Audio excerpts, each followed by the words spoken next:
studied with someone who later becomes a billionaire. This is what I did at the Cheung Graduate School of Business. The school is based in China with campuses in Beijing, Shanghai, Shenzhen, New York City, and London. This is a school that is very well known to produce billionaires, such as Jack Ma of Alibaba and Guo Guangchang of Fosun Investment. When I chose my MBA program, I realized that the future of business is in China. I chose the Cheung Graduate School of Business because of its world-class faculty and elite alumni network. More than 50% of its alumni hold chairman or CEO positions, and together their companies accounted for 1/6 of China's GDP in 2014. I was fortunate enough to study with many promising classmates whom I know will become Chinese business elites and billionaires in the future. From that experience, I learned 5 valuable lessons about life and business. The first lesson is about humility. All of China's first generation of billionaires are self-made. They started from nothing after the Cultural Revolution, with no family money or special connections, and have built every cent of their wealth from scratch. Consequently, they have retained a connection to the needs and problems of everyday citizens, and they can remember what it's like to have nothing.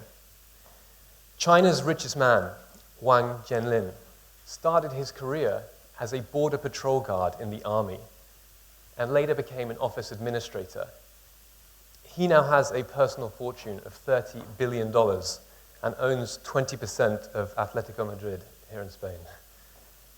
Similarly, my fellow alumni, Jack Ma, started his career as an English teacher, earning $12 per month, and famously was the only one of 24 applicants to be rejected by KFC when a branch opened in his city. He now has a personal fortune of $22 billion.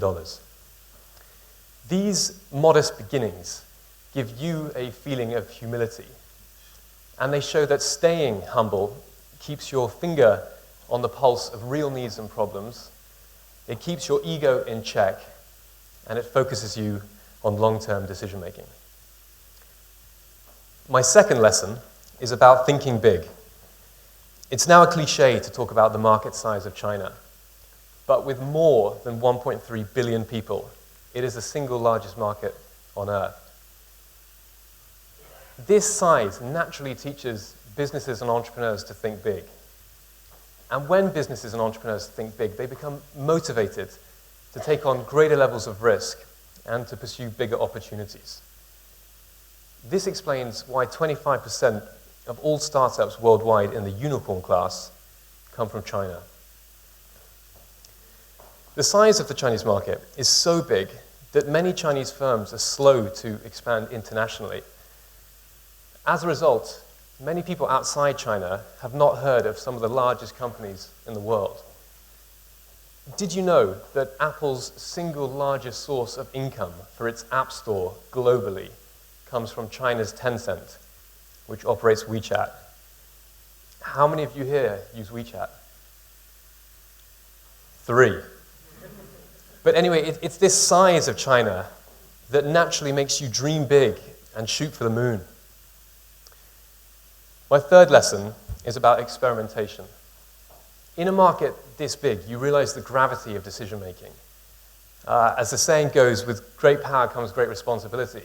And in China, even the smallest decisions can impact millions of people. To manage decision-making responsibly, Chinese firms and the government have become adept at experimenting with decisions locally first, before rolling them out at scale.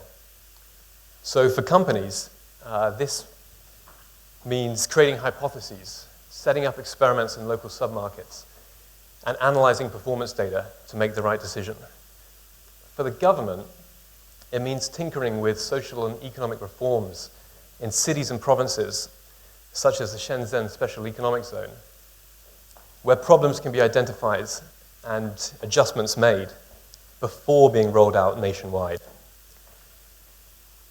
This culture of experimentation is so important in today's world, where the speed of decision-making is increasing and where a culture of innovation is key to survival. My fourth lesson is about technology innovation. Chinese firms are using digital media, big data, and e-commerce in ways that lead practice in the United States and Europe. Every day, China's 680 million smartphone users are using their phones to pay for goods in physical stores, to settle utility bills, to book hospital appointments, to split dinner tabs with friends, and to invest in the stock market. This type of consumer behavior in the mobile era is unique to China, and in comparison, smartphone usage in the West feels like stepping back in time. But this comparison between China and the rest of the world opens your eyes to business opportunities elsewhere, where there are gaps in the market and future trends to capitalize on. My fifth and final lesson is about hope. Everywhere in China, there is a tangible feeling that every day is getting better, little by little. And this hope about the future gives people the confidence to work hard, to try new things, and to take risks. My privileged classmates all feel a duty to keep this hope alive, and they want to work hard to generate wealth for China and its people. I had a fantastic time at the Cheung Graduate School of Business. It opened a window into another world and enabled me to refine my business skills, to develop as a person, and to excel in my career.